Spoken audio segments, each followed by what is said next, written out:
बोलिए राय दामोदर भगवान की जय। अथ कार्तिक महात्म्य।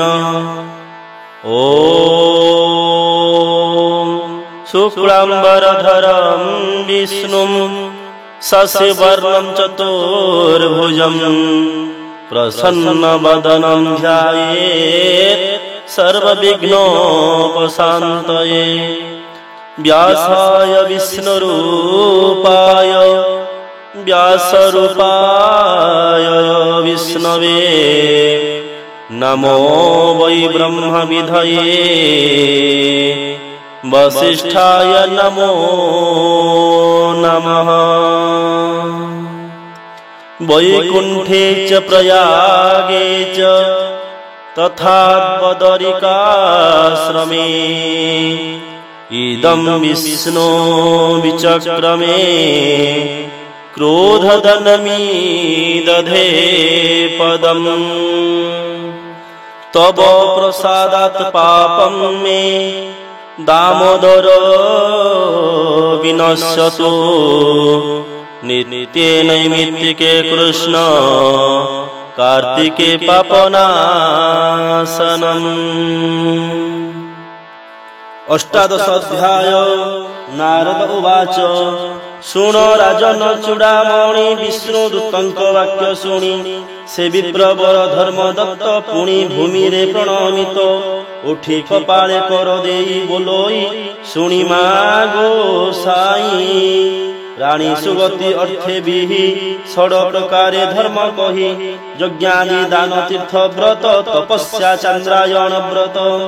ए विधि धर्म षड गुणे जे करे सात्विक लक्षणे बहुत दिने सिद्ध होई अंते अच्युत पासे जाई। तुलसी जल प्राप्ति मात्रे कल्मष न रही गात्रे।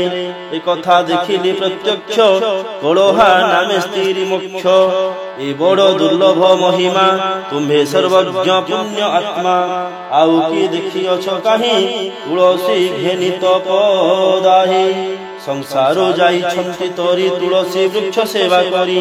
ए कथा देखिथिले कह मोर संशय मनुदह। विप्रवचने विष्णुदूते बोलन्ति शुण एक चित्ते।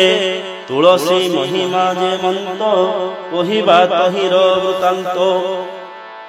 पूर्वे जे कांची नरपति नाम तारा चोल चक्रवर्ती विष्णु भक्त पणे राजा धर्मे पालई जन प्रजा। जाबत अरजई वित्त ताबत धर्म थाई चित्त। धर्मे सकल जने प्रीति धर्म से अंचई सर्वकीर्ति। आत्मार तारण निमन्ते विष्णु सेवई शुद्ध चित्ते। पूर्वे समुद्र तीरे राजा नित्य करई विष्णु पूजा। पाषाणे देउल तोलाई पारुषे पोखरी खोलाई विविध तरु फल पुष्पे जतने रोपी चारि पासे गढ़ाई सुवर्ण प्रतिमा अनंत पुरुष उत्तमा। प्रसाद मध्य तांको स्थापी आगे पूजई नाम जपी नवीन रत्न हीरा नीला माणिक्य मुकुता पोहला। वैडूर्य पद्मराग मणि मरकत रत्न आदि आनी मंडली करी विष्णु अंगे वस्त्र कुसुम नाना रंगे विविध उपहार बाढ़ी पूजा करई स्तुति पढ़ी। गंध चंदन धूप दीपे संजोगी श्रीहरि समीपे पूजा करई शुद्ध मने आज्ञा मागई प्रति दिने। हे प्रभु परम ईश्वर मोर प्रजांकु सुखी कर। प्रकाश हुओ सर्वहृदे मो मन रहु तुम्भ पादे। एमंत बोली आज्ञा मागे जगत जन अनुरागे। एमंते केते काल गला दिने एमंत कृत्य हेला। नृपति विष्णु पूजा काले एक ब्राह्मण आसी मिले। नाम ताहार विष्णुदास सेहि नगरे तार वास। ଦଶମ ତିଥି ନିଶି ଶେଷେ ବିଷ୍ଣୁଙ୍କ ଦର୍ଶନ ଆସେ। ସ୍ନାନ ସାରି ପ୍ରାତଃ କାଳେ ପ୍ରବେଶ ହେଲା ଦେବାଳୀ। ହସ୍ତେ ତା ତୁଳସୀ ମଞ୍ଜରୀ ବିଶେଷ ପତ୍ର ତୃଣ ଭରି। ଦେଉଳ ଭିତରେ ସମ୍ଭାଇ ମଣ୍ଡିଲା ବିଷ୍ଣୁ ଅଙ୍ଗେ ନେଇ। ତୁଳସୀ ଦଳେ ବିଷ୍ଣୁ କେଶ ତାହାଙ୍କୁ ହୋଇଲା ଅଦୃଶ୍ୟ। ତା ଦେଖି କୋପେ ନୃପବର ବିପ୍ରଙ୍କୁ କରଇ ଧିକାର। ବଇଲାଧିକ ତୋର ବୁଦ୍ଧି ତୁ କି ସଜାଣୁ ପୂଜା ବିଧି। ସ୍ୱଭାବେ ଦୁଃଖୀ ଅକିଞ୍ଚନ ଦରିଦ୍ର ପଣେ ଜ୍ଞାନହୀନ। ତୋତେ ମିଳିବ ଅବାକିଶ ବିଷ୍ଣୁଙ୍କୁ କରିବୁ ସନ୍ତୋଷ। ଦେଖ ମୋହର ପୂଜା ବିଧି ରତ୍ନ କାଞ୍ଚନ ସର୍ବସିଦ୍ଧି। ମଣ୍ଡିଛି ବିଷ୍ଣୁ ତଳେ ବର କେମନ୍ତେ ଦିଶଇ ସୁନ୍ଦର। ତୁ ଆସି ବେଶ ଭ୍ରାନ୍ତି କଲୁ ତୁଳସୀ ଦଳେ ଉହାଡ଼ିଲୁ। ଏଣୁ ମୋ ମନେ ମହାତାପ ନ ଦେଖି ବିଷ୍ଣୁ ନିଜ ରୂପ। ତୁ ଯେ ବ୍ରାହ୍ମଣ ବୁଦ୍ଧି ନଷ୍ଟ କେବଳ ବର୍ଣ୍ଣ ମଧ୍ୟେ ଶ୍ରେଷ୍ଠ। ତେଣୁ ସହିଲୁ ତୋର ଦୋଷ ଆଉ ବୋଲିବୁ ଅବାକିଶ। ରାଜା ବଚନ ବିପ୍ର ଶୁଣି ସଧିରେ କହୁଅଛି ବାଣୀ। ହେ ନୃପ ନ କରିବ କୋପ ମୋଠାରୁ ଶୁଣିବା ସ୍ୱରୂପ। ଉତ୍ତମ ଋଷିଙ୍କ ବଚନେ ମୁଁ ଶୁଣିଅଛି ପୂର୍ବେ ଦିନେ। ବିଷ୍ଣୁ ପୂଜା ନିମନ୍ତେ ଦ୍ରବ୍ୟ ବହୁ ବିଧାନେ ଭିଆଇବ। ପୃଥିବୀ ତୁଲେ ପାତ୍ର କରି ବ୍ରହ୍ମା ବଚନେ ଶକ୍ତି ଧରି। ଦ୍ରବ୍ୟ ସଞ୍ଚିବ ଶୁଦ୍ଧ ଚିତ୍ତେ ସାତ ସମୁଦ୍ର ଜଳ ଯେତେ। ଅର୍ଘ୍ୟ ନିମନ୍ତେ ଯେତେ କ୍ଷୀର ମେରୁ ସମାନେ ଅଳଙ୍କାର। ଶପଥ ନିଧି ରତ୍ନ ମଣି ମଣ୍ଡିବ ବିଷ୍ଣୁ ଅଙ୍ଗେ ଆଣି। ପାରିଜାତକ ଆଦି ପୁଷ୍ପେ ମଳୟ ଚନ୍ଦନ ସୁବାସେ। ଜଗତେ ଯେତେ ସ୍ୱାଦୁ ଫଳ ପୂଜାରେ ବାଢ଼ିବ ସକଳ।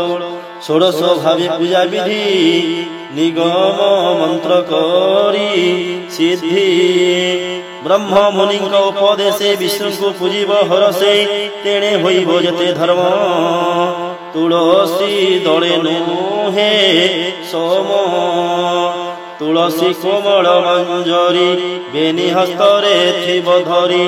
ଯେ ଯାହା ଦେବ ବିଷ୍ଣୁ ଶିରେ ସେ ଧର୍ମ କହିଲେ ନ ସରେ।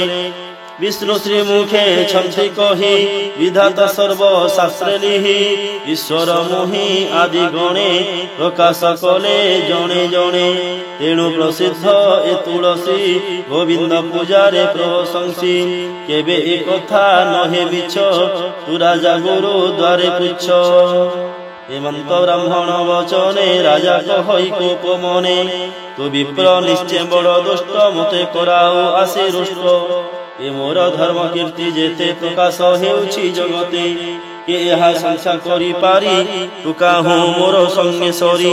ତୁଳସୀ ବୃକ୍ଷ କେତେ ରୋପି ଆପେ ବୋଲାଉଅଛୁ ତପି।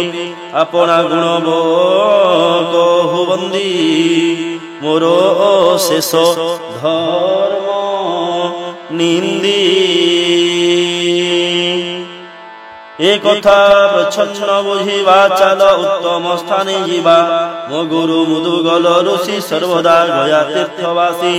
ତାଙ୍କ ସଙ୍ଗତେ ବିପ୍ରଗଣେ ଅଛନ୍ତି ବୈଷ୍ଣବ ଗହଣେ। ଜାଗ ସମ୍ପାଦି ଧର୍ମ ବାଟେ ଅଛନ୍ତି ଗୟା ନଦୀ ତଟେ।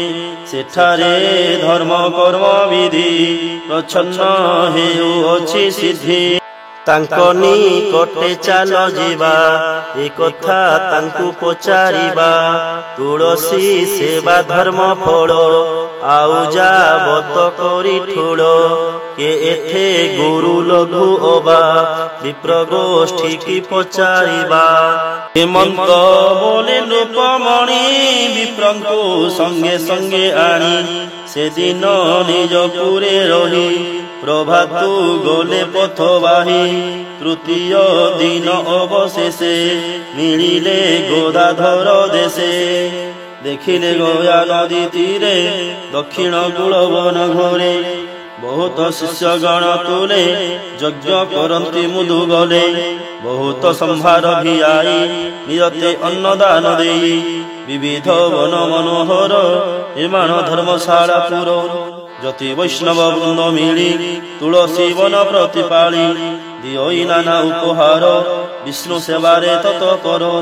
ତୁଳା ମକର ମେଷ ମାସ ଶ୍ରୀ ଏକାଦଶୀ ଉପବାସ।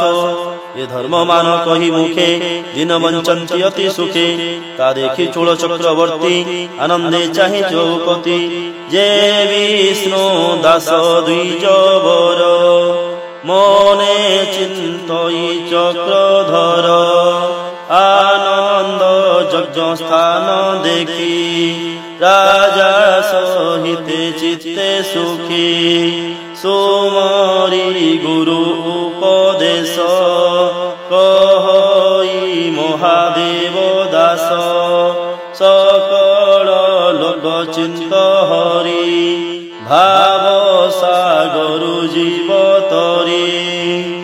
एते श्री पद्म पुराणे उत्तरखंडे कार्तिक महात्म्ये चोलराज विष्णुदास संवादे नाम 18 अध्यायः।